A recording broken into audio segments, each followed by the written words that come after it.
Thank you, Beth, and I appreciate the opportunity to be here. Great to see you and everyone else who are joining us today. So let me just kind of jump right in, just because I know that time is of the essence. And so, Beth, if you don't mind, just advancing to the next slide, since you're driving today. I Yep. always I always like to show this image when I start to think about the work of diversity, equity, and inclusion practitioners. Oh, one back, please. Because this particular image, it really, for a lot of people, captures how they might be feeling. You heard Beth in her introduction talk about all of the challenges and the unique issues that the E&I practitioners and even organizations are facing. But there are just times where just the work becomes insurmountable. This is just this one person trying to hold up all of the things regarding diversity, equity, and inclusion in a large organizational culture. And where the fear is, if they walk away from that, the rock starts to roll back down. And when I show this image to diversity leaders, I typically get a nod of, oh yeah, that's exactly how I feel.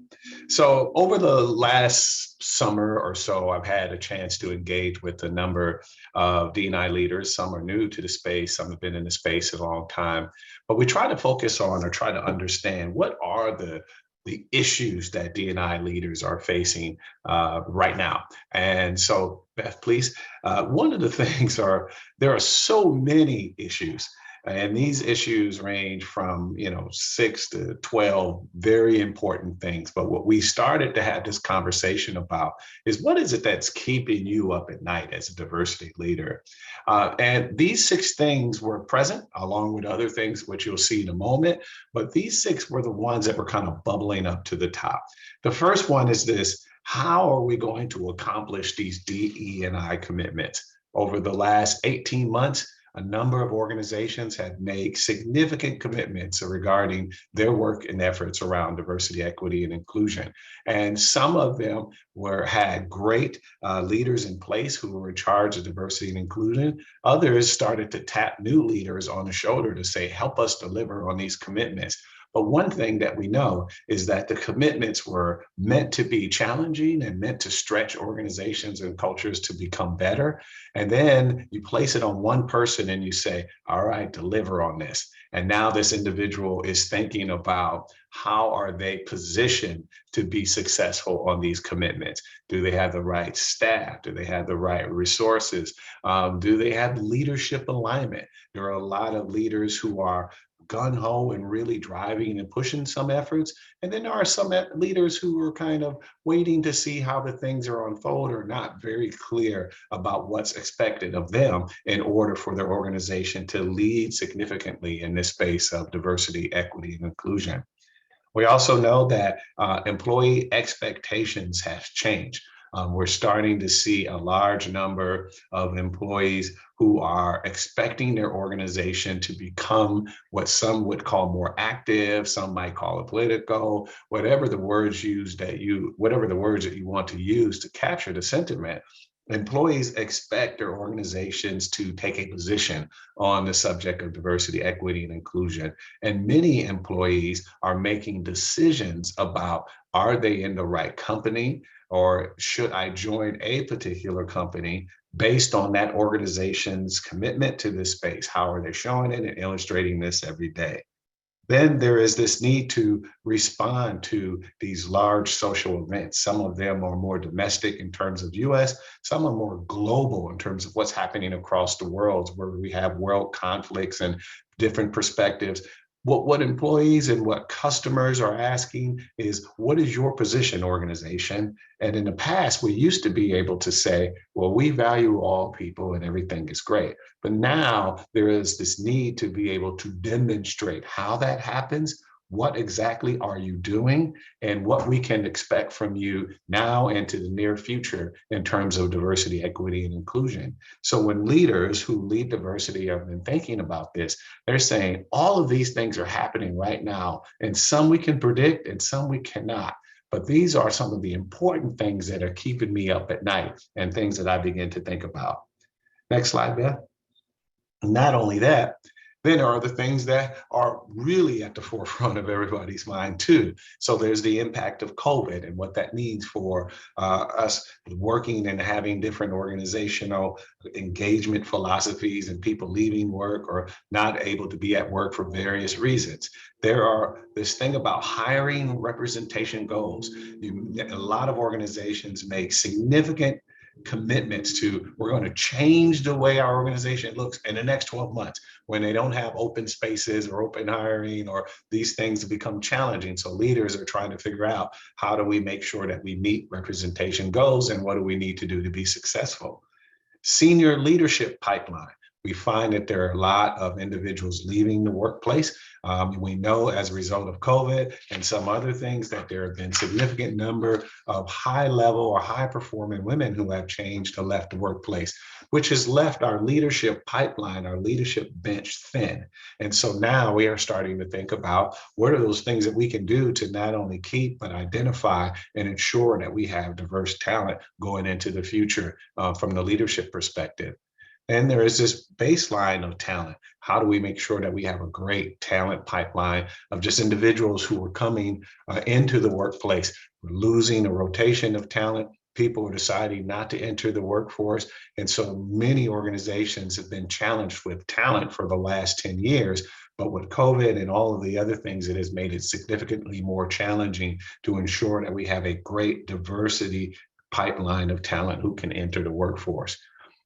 To help us understand that, then there's this whole big thing about, how are we measuring, and not only measuring, but maintaining a culture of inclusion and belonging. And so many people want to be able to figure out, how do I demonstrate that we're actually making progress towards creating a type of environment that values inclusion and belonging. And then this last one is, what is it that we're going to do to show people, to show our team members, to show the larger community, to be a leader in this space? Now, how are we illustrating our mission and values? If we say we have a value, we have a mission that is important around this subject, what is it that we're doing? And how can we share that message so that people can see that that's very important to us as an organization?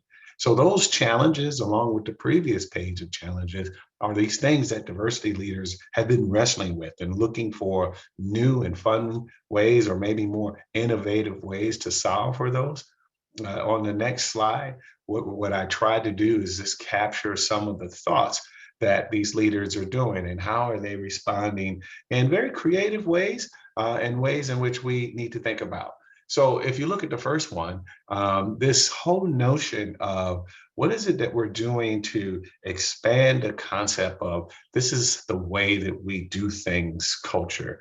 And this is a fascinating kind of discussion, because a lot of organizational leaders that we've interacted with have a nostalgia for pre-COVID days. And they say, we need to kind of go back to the way that we do things here. And this is just a temporary bump in the road. And, at first we thought it was a few months, and then we accepted maybe a half a year, now a year. Now, as we approach 2 years, we're starting to see that there are a number of changes that are happening inside of the culture of the organization. And how are we starting to reshape the way that we think about inclusion and belonging? And, remote workplace policies are becoming really interesting. You're starting to see expanded eligibility, and who's able to do that and who's not, and the ways in which we're solving that. But what's, from a D&I perspective, what we're trying to understand is, what is it that we do in a kind of a digital remote workforce to really think about and promote inclusion and belonging? You have some employees who started at an organization who's never actually met a person on their team or who works for the organization, because they haven't been in the location. And so they are asking themselves, how do I connect? How do I stay included? How do I feel like I belong in this virtual environment? The next bullet point that we see is these workforce goals. And again, what we're starting to see is a lot of leaders starting to narrow the scope of these goals. Some CEOs jump out and say, by 2022, we're going to be 30% X or 30% Y. And what they've discovered now that we get into these roles as diversity leaders, that you can't actually change the workforce profile in less than a year for various reasons. And so now what we see is, how do we narrow the focus so that we're looking at a specific job category? You might look at, hey, we're actually going to change directors or above, or we're going to look at VPs or above, or just a role underneath directors.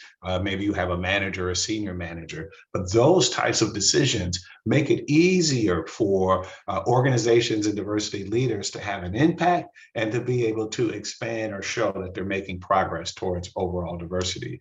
And in some cases, they find themselves having to expand the timeline and say, I know that we made a commitment last year that says by the end of the year, we will look this way, but maybe we need to think about it in 3 years or 4 years. So really just expanding the approach in which the ways in which they're managing workforce goals. The next bullet point looks at what are we doing to build diverse leaders? And so you're starting to see some really interesting leadership development programs. And these leadership development programs happen at looking at thinking about the adoption or trying to find new talent or recruitment. And it's also happening inside of the organization. We were doing looking at an organization that really went out into colleges and universities and started this very unique talent development program to try to find ways to build talent or build the capabilities in the marketplace so that they could recruit this talent into the organization. We see a lot of this with tech companies where they hold coding camps at colleges or high schools. We are starting to see some of this with engineering companies that are starting to engage others. And we're also starting to see a lot of this in sales companies that are really taking a very specific and narrow group of individuals and starting to introduce them to the way that they do business or the industry so that they can have a future pipeline of talent. The next bullet point looks at how are we engaging employees? As a response to a lot of different things like the global conflicts that we've seen recently, we've started to see a lot of new ERGs pop up. There have been ERGs based on religion or based on a specific culture of a particular religion. There have been this new way of trying to connect through these virtual town hall meetings and sharing of information and goals, which has also been very fascinating because this is the way that employees feel like they're connecting into their organization or the culture. And we're seeing diversity leaders starting to try to find ways to really leverage technology in ways in which they can engage their employees so that they're feeling this connection, so that they're feeling like they belong and they feel like the environment is inclusive to them. And so they're leveraging a lot of different avenues this way. The next bullet point you see is this community partnerships and what are we doing to ensure that we strengthen community partnerships. You've read about and or maybe heard some of the financial commitments that organizations are making. If you've been watching any sports events within the last couple of weeks with the start of with football season in the US, you're seeing a lot of companies now sharing their messages about, if you work for us, we'll pay for your college. Or if you work for us, we give you this opportunity to grow and develop and be a new individual by working at our organization. And so it's really interesting as how these companies in the past have thought of ways in which they could leverage what they do every day to be able to help an organization, like a technology company or a Best Buy company that would actually build coding camps at high schools. So they're using what they do every day in terms of technology, and then they're making it available to students. And now you see these larger companies saying, not only are we going to engage you in what we do every day, you can actually come and work for us and get a college degree, even if that degree is in a subject that is not related to the type of the work that we do, and everything in between. So the creativity ramp in this whole notion of how are we building these stronger commitments and making sure that we have good social development and that we're good community partners have really expanded over the last 12 to 18 months. Longer than that, but really over the last 12 to 18 months, you see a big increase, a swing in that. And then I think the last bullet point on this one is this managing people technology. This one is really interesting. And so you're starting to see a lot of new technology that is coming around to help the individuals stay engaged and to get more feedback from employees so that there's this whole life cycle of interaction with employees that are really starting to happen. And one of the things that we're saying is how are employees having the opportunity to feel connected, they feel like they're being supported, and that they can bring their best selves to the workplace. And when we think about that or look at that, you see new things from Microsoft. They have a new Viva platform, if you haven't heard of that one. Workday is doing something, SharePoint. They're all kind of coming up with this new process to find ways to help managers or to remind managers to manage burnout for people who are online or working remotely, to remind managers about one-on-one meetings that they should be having with employees, to give instant feedback to managers of various functions and departments, kind of like a pulse that happens electronically that actually sends back to the manager that says your team's number on engagement has went down last week or it's up last week, so that managers can make different decisions. And what's unique about that is how has the concept of inclusion and belonging has been integrated into this people technology, and so that software technology, so that managers are getting this great feedback about the engagement level of their employees. Then they're also getting training or reminders or short videos or tips that come behind that